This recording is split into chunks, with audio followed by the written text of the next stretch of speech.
I got to put a disclaimer at the beginning of this video because in the middle part of this video, I claim this is a Chinese company that makes these. Actually, apparently a Vietnamese company, Hisun.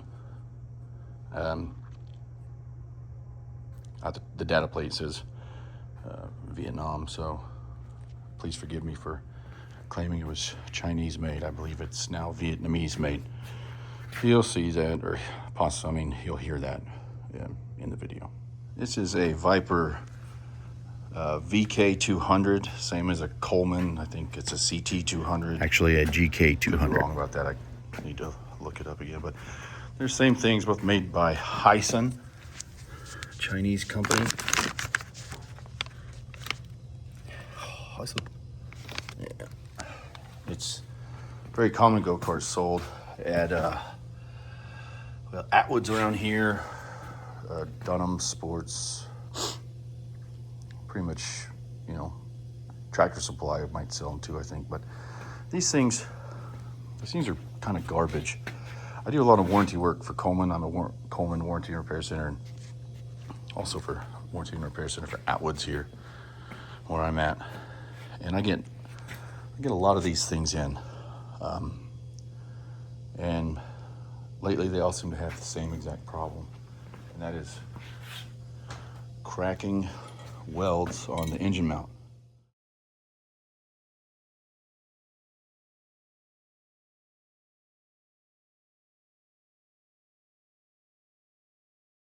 Like right here, this one's been crappily welded back. It didn't work, so I'm end up replacing that engine mount. Not a big deal, but I guess it is kind of a big deal because those engine mounts cost upwards of $300. So you spend $1,200 for one of these go-karts, and then your kids ride them around, and through normal wear and tear, I mean, they move, they bounce. The rear swing arm, it holds the engine mount is connected, you know, front and back, from that little guy to these two tabs. You have a part of the mount goes in between it, but they end up cracking right there.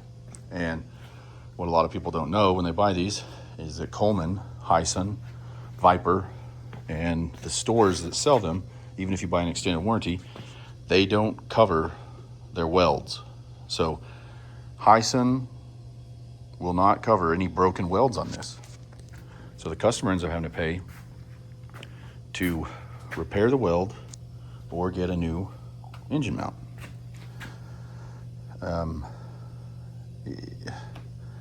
And also, okay, so when these new engine mounts come in,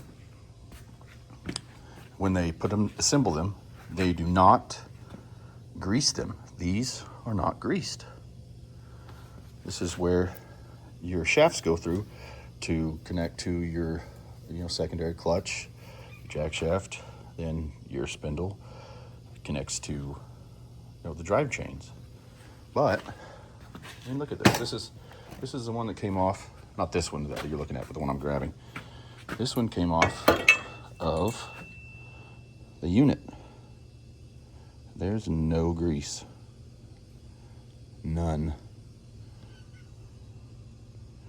Like, the grease that you can see in there is from the bearing that I had to pound out because the outer race would not budge from the housing at all.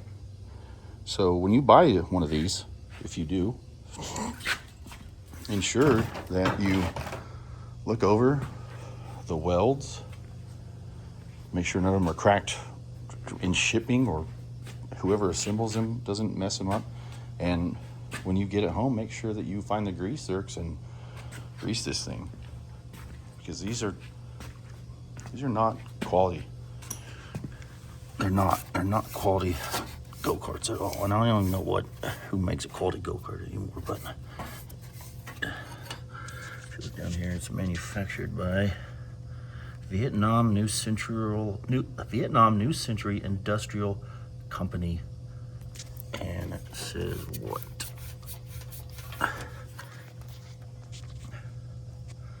Limited. And there you can kind of see part numbers. I'm gonna scratch that.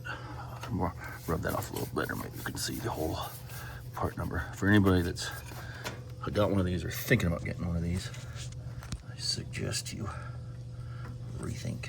There it is. This is made in 2024, 06, 05. I can't really tell right there from where I'm at, but you know. So, yeah. Not even a Predator 212 on these things. It's just a whatever generic Hisun engine on them. Probably like 6 horsepower. They're fun little carts, don't get me wrong. Kids love them. But just by doing normal stuff on that you would on a go-kart, these things will break.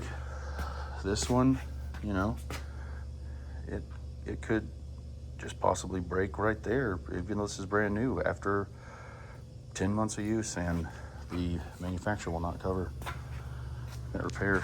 Luckily, I do not actually work for Hisun or Atwoods or Coleman. I just do warranty work contracted through them, so I don't have to kiss their asses. Make a shitty product, I'm gonna say it's shitty. I'll keep trying to fix them as much as I can, because I feel bad for the people that buy these things, but yeah, I'll probably post some more video of the repair I'm doing this thing. I just got most of the parts in today, so sprockets, chains. There's the new secondary clutch and the old one that got destroyed. And when that breaks, when that weld breaks, it sends everything cockeyed and it misaligns the drive shafts of the sprockets. The chains pop off. This is the chain, the primary chain. And I'm not sure if you know anything about chains, but they normally wouldn't look like that. So it gets wedged, bent. There's quite a bit of force actually. This thing, is putting out when it's spinning. Quite a bit centrifugal and rotational force. Enough to bend chains to, threw this all out of whack. You can see that's not straight anymore. That chain, I think, is still serviceable, but it eats the teeth on your sprockets. You have to replace those. It's not too terribly bad, but it is worn, so I'm going to replace that. And you can see, like, just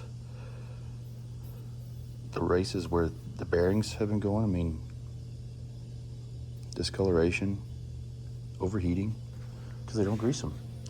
Whoever assembles these things, they do not get greased. So make sure you find these grease zerks in there and grease them. Sorry, the Coleman equivalent is a GK200. The Hisun is the HS200. And I believe even Realtree uses, they might use the same components and same manufacturer, but that would be RTS200, something like that. But CT200 is like that little mini bike. That's an older one. That's definitely not a stock C200 anymore, though. The blue one, the blue engine one in the back. This one's not either, but it was kind of pieced together. It's my son's and my mini bike. But yeah, just be careful buying these things. Hey, while we're on that subject, Coleman AT125EX. This thing was another warranty job. Whoever assembled it did not put that cotter pin in that nut. And some kids were riding this. That nut worked its way off.